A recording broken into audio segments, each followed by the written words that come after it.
Hello, Lana. Welcome to our continuing lessons on the manifested publishing e-platform. We are continuing with our subject in human resource management. And today we are going to look at the lesson on human resource administration. And in this human resource administration topic, in our lesson today, we are going to look at employee welfare services. Now, employee welfare services may be provided for matters concerning employees which are not immediately concerned with their jobs, although they may be connected generally with their place of work. Employee welfare services may be provided as individual or group services. So by this, it means some of those services may be directly to the individual worker, or maybe a group of workers where now you have what you call group services. And in our lesson today, we are going to look at the types of employee welfare services and advantages of providing employee welfare services. So the first part we are going to look at types of employee welfare services. Employee welfare services. Employee welfare services. Employee types of employee welfare services. So, Lana, the welfare services that can be provided as a cut across a wide range of services, and an organization will have to pick the services now based on the kind of employees, the nature of work, and sometimes organizations have to have a mixture of welfare services cutting across the objective they want to meet. So one of the welfare services could be transport facilities. Transport services. Transport services. So these transport services, some workers may be working maybe in shifts where they cannot rely on public transport, for example. They may be working, for example, at night. So an organization may have transport facilities may be provided by the employer or provided by a third party, a service provider. So the transport facility could be from work to homes, and vice versa. So from work to homes and from homes to work. So that way then these employees can be able to take advantage of that. And the way you are seeing, the transport, though not directly connected with work, but it's related to work, because when the employees are coming to the workplace, the transportation services are helping them. Then, secondly, you may have what you call canteen services. Canteen services. So these ones may provide meals. Maybe at lunchtime or maybe at break time. You might have noticed, dear learner, that some organizations operate in places where if employees were to get out of the organization, they may not be able to get a place where they can get a meal, or they may not be able to get lunch very quickly. So an organization may provide canteen services for meals, which may be free or may be subsidized as a welfare service. Then there is also the element of treatment, or you can say medical services, services. So here, the employees themselves and maybe some of their designated dependents. So maybe an employee, a spouse, a child, or several children. So they may be subjected to some kind of treatment facilities. They can maybe go to a hospital. where the organization makes arrangements, maybe Kenyatta National Hospital, Mater Hospital, or Medihill. So that way then employees can be able to access those treatment facilities or services in relation to the welfare options they have. Then 4, you may have what you call employee counseling services. Employee counseling services. Some organizations extend these counseling services to members of the family and sometimes the extended family, so that employees can be counseled maybe on work-related matters, work-related or life-related, so that employees can be able to go through certain challenges they might, for example, be facing. So employee counseling services can also be provided as a type of welfare service in terms of assisting workers.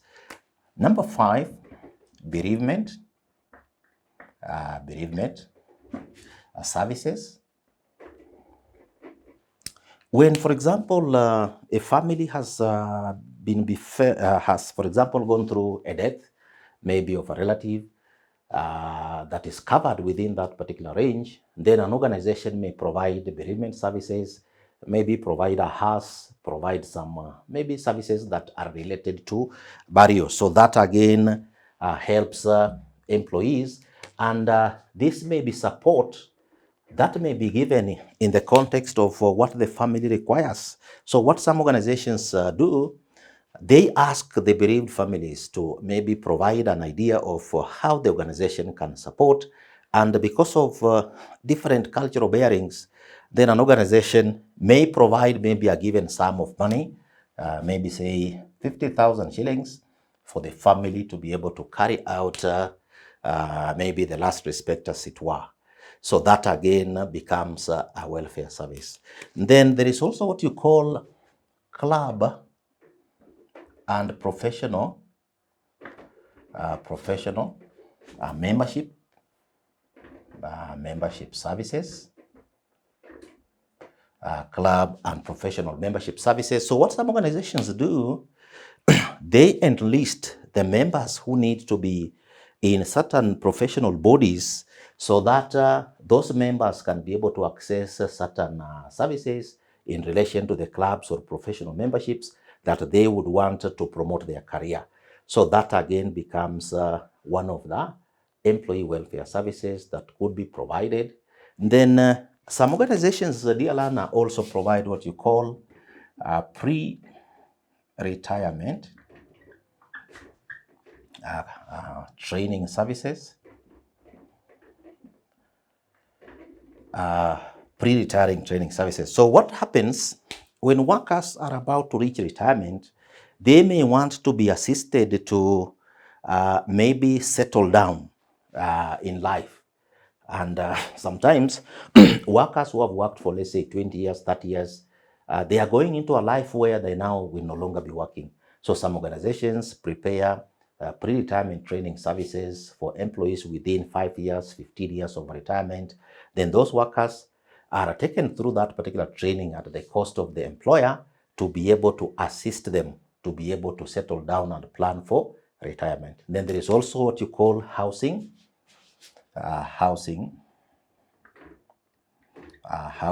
or accommodation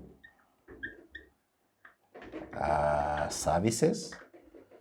So here, an organization may provide actual housing or accommodation services for employees to be able to reside near the areas where they are operating from. And in this housing, they can also be able to stay there with their family members. So that again is an employee welfare service in relation to accommodation. Then there are also subsidized loans. So an employer may provide certain amounts of money, maybe 500,000, 500,000, or maybe 1 million, as the case might be, but the loans are subsidized as a benefit. So this kind of subsidized loans can be accessed by employees, and this can be an arrangement between maybe the employer and maybe service providers in terms of funding and so on. So that again becomes one of the employee welfare services that may be provided. Then also some organizations may provide, dear learner, what you call sporting facilities. Some might, for example, provide playgrounds. Some may provide a gym, and maybe other facilities. So what happens when employees are not working? These employees can be able to access these facilities, be able to maybe play their sport, and also maintain some fitness in relation to their health and so on. So these facilities have even seen some organizations, for example, participate in very high level maybe sports, maybe football, maybe volleyball, and so on.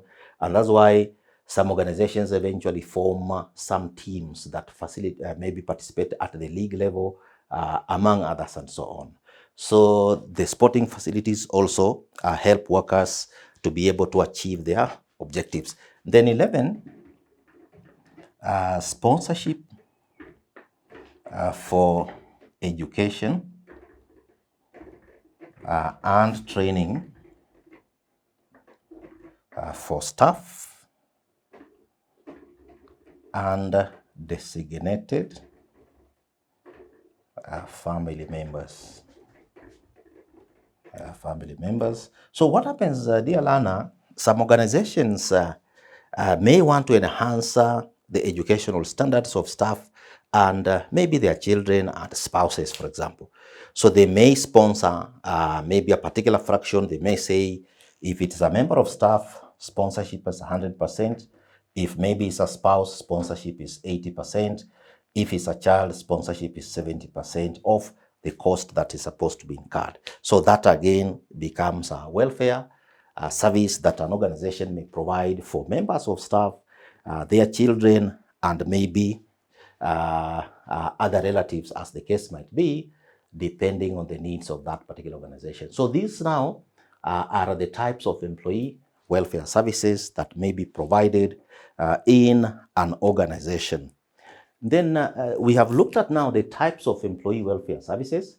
We can also have a look at now advantages of providing employee welfare services. Advantages of providing employee welfare services. So the question that may arise is that because if you look at these welfare services, you take an example, transport services. If you are to compute an organization that has, for example, 100 employees, and it intends to provide transport services for these workers who are working 24 hours a day, maybe 7 days in a week, this will be some cost to the organization. And one may want to find out, why would an organization want to provide welfare services to workers, yet it is costly? So there are various aspects. For example, welfare services may help in improving employee engagement.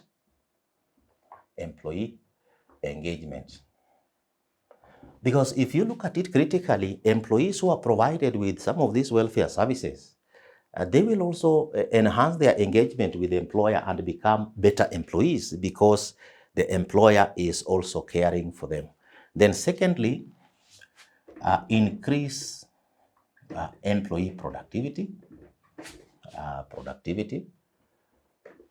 Because if an organization is providing, for example, employee counseling services, then those employees can be able to concentrate on their work, and that one can help in increasing employee productivity.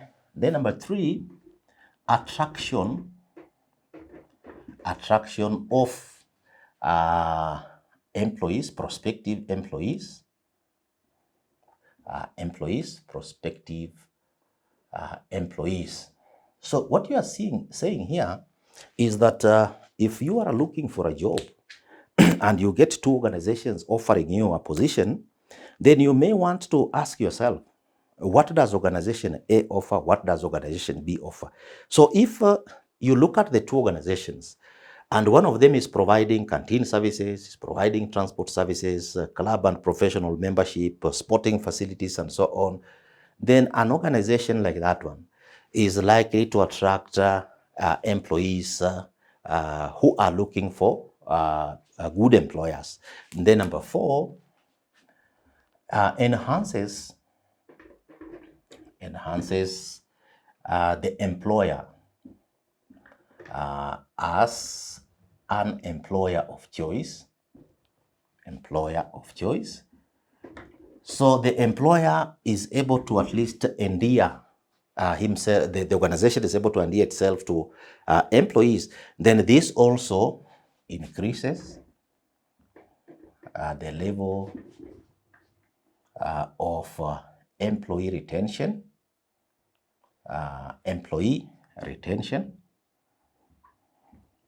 So once employees come into this organization, and for example, an employee has come into this organization, and this employee has 4 children, for example, 4 children, and this employee has been told these children will be educated up to university level. So if these employees are continuing with their education, then you can see this employee will remain in that particular organization. So it can also be used as one of the ways of retaining employees in an organization. Then number 6, increases the level, the employee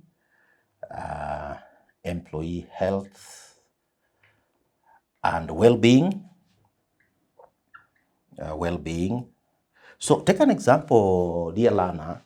You are in an organization where an employee is given facilities for sporting, is given facilities for housing, is given facilities for counseling, is given facilities for treatment. So this kind of an employee will not worry much about many things in life. So that again enhances the health and well-being of an organization, or maybe the employees in that particular organization.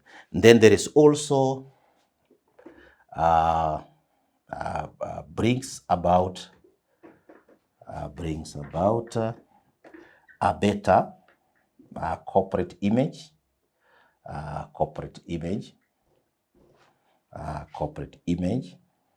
So the image of this kind of an employer becomes better in terms of that organization being able to attract itself and project itself as a leading brand in the market. Then another advantage is minimizes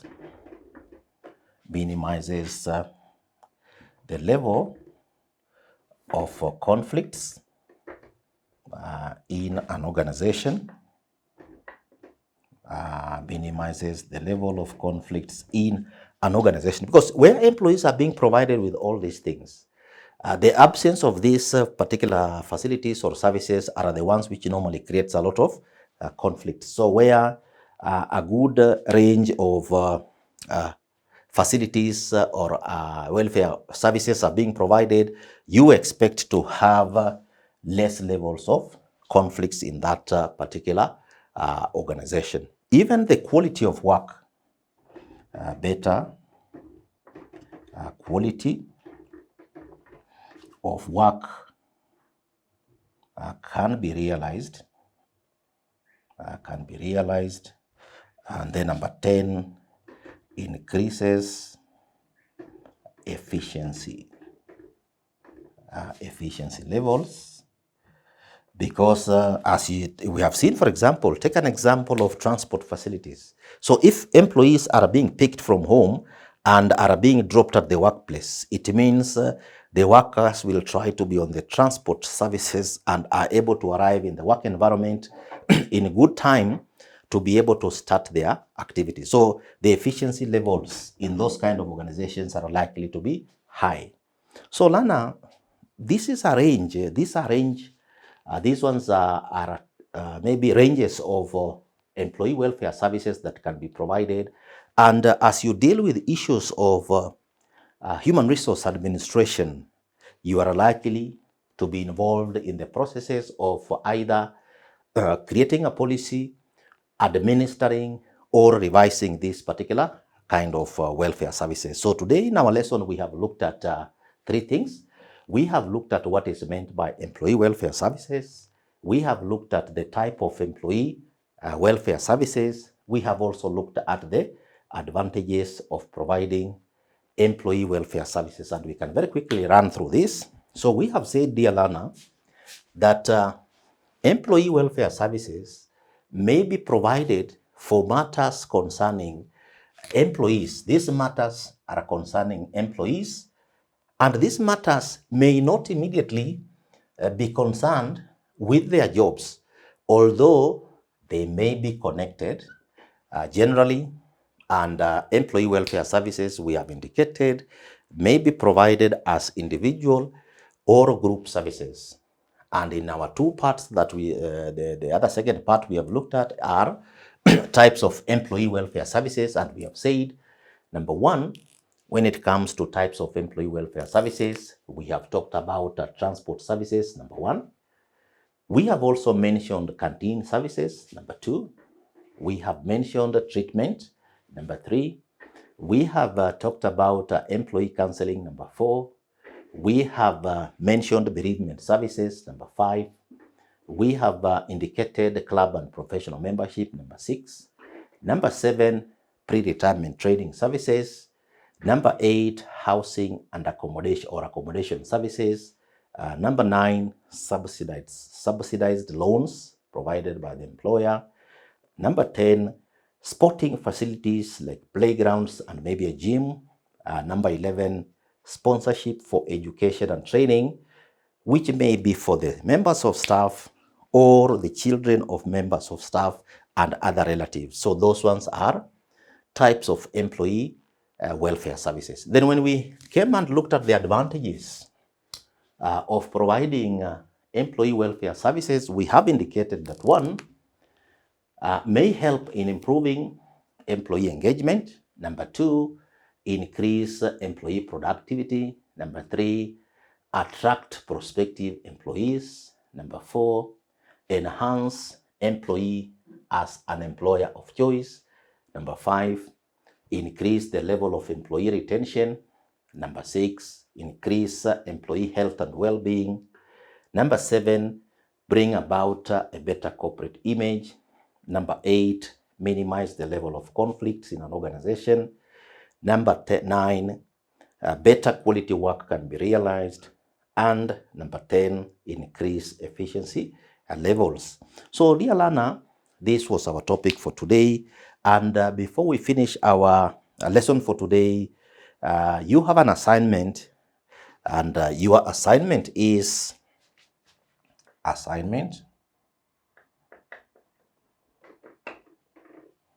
discuss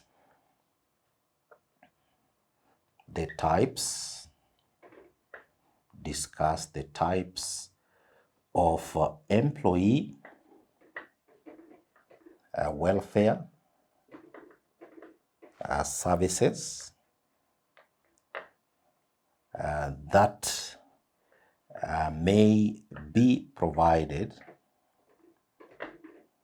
services that may be provided to employees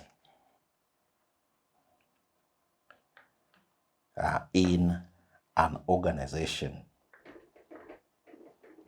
So dear learner, this is your assignment. Our lesson today was employee welfare services under the topic human resource administration in the human resource management subject. And the assignment for today, discuss the types of employee welfare services that may be provided to employees in an organization. So dear learner, we have come to the end of our lesson. Until our next lesson, thank you for actively participating.